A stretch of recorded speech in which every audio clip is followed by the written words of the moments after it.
Welcome, one and all, to The Late Show. I'm your host, Stephen Colbert, and I am coming to you.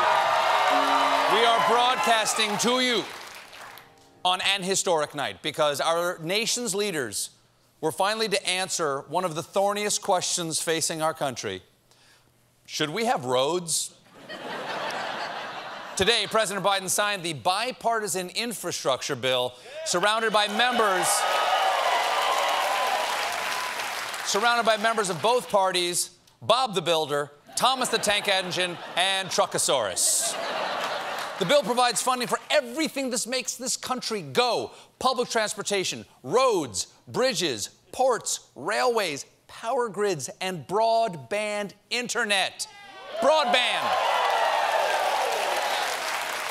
That's everything. That means, thanks to Joe Biden, more Americans will have access to high-speed internet, which means quicker load times for all their QAnon conspiracy theories.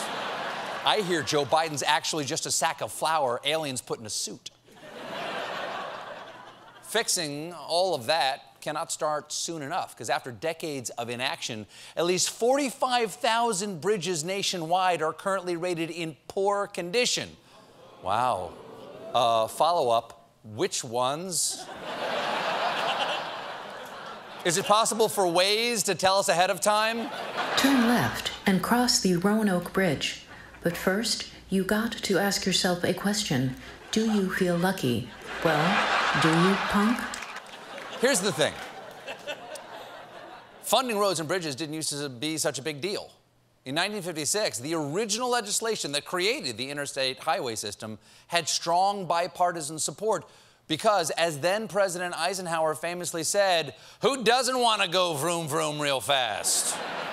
But now, not so much. Our politics are so partisan, so broken, that the GOP House members who voted in favor of infrastructure were targeted by their own party to strip them of their House committee assignments and even got death threats. Okay, are we just death-threatening everything these days? Pretty soon we're going to need a new greeting card section. Death to a special nephew on his birthday. President Biden needs this infrastructure win right now because the only thing crumbling faster than our roads is his approval rating, which the ABC Washington Post Pillsbury Toaster Strudel poll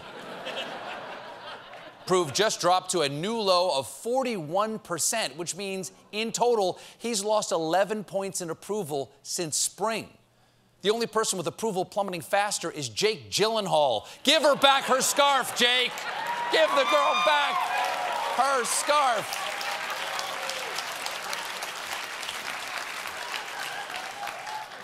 But Biden's not letting things like the approval of the American people get him down, saying he intends to run for re-election in 2024, even though he'd be 86 at the end of his second term, meaning he'd be the first president to switch the red phone over to consumer cellular.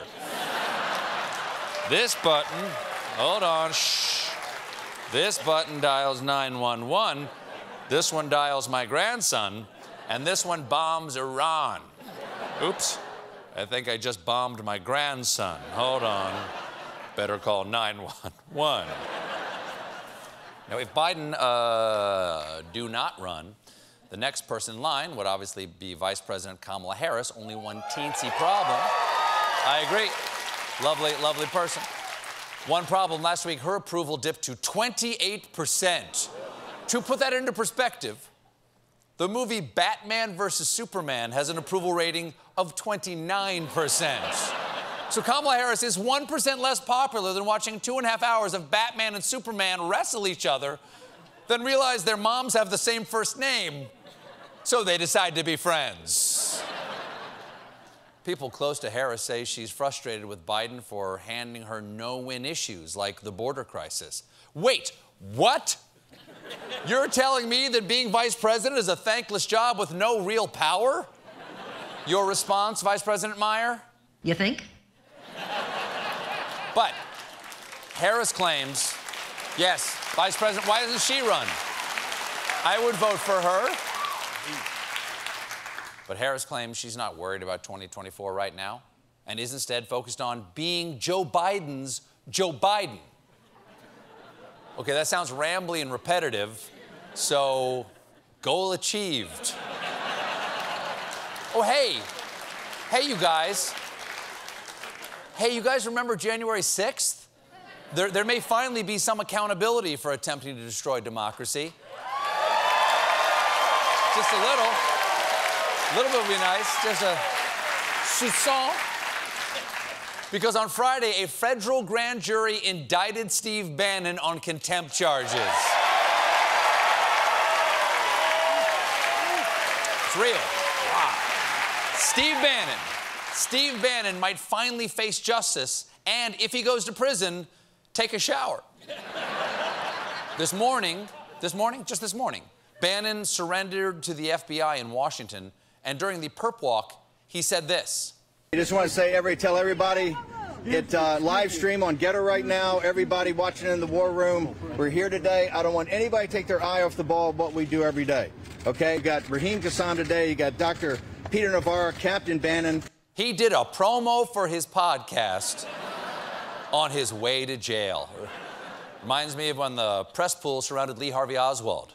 I'd just like to say I am a patsy. And the host of Big Lee Harvey's Morning Zoo Crew with Castro and the Gooch. You never hear about that. Nobody talks about that part. Now, this is a very complicated legal case. Okay, let me see if I can break it down for you. Okay, Congress subpoenaed Bannon to testify. He said no, and that's illegal. Okay, it's less complicated than I thought. Bannon refused to testify because the former president directed him, quote, not to produce documents or give testimony that might reveal information. And now Bannon's facing up to 2 years in prison out of loyalty to this guy, which is surprising considering the former president once tweeted, "Sloppy Steve Bannon cried when he got fired and begged for his job. Now Sloppy Steve has been dumped like a dog by almost everyone. Too bad." So let me get this straight. That's the guy you're going to jail for. Steve, it's time to meet me at the He's Just Not That Into You camp.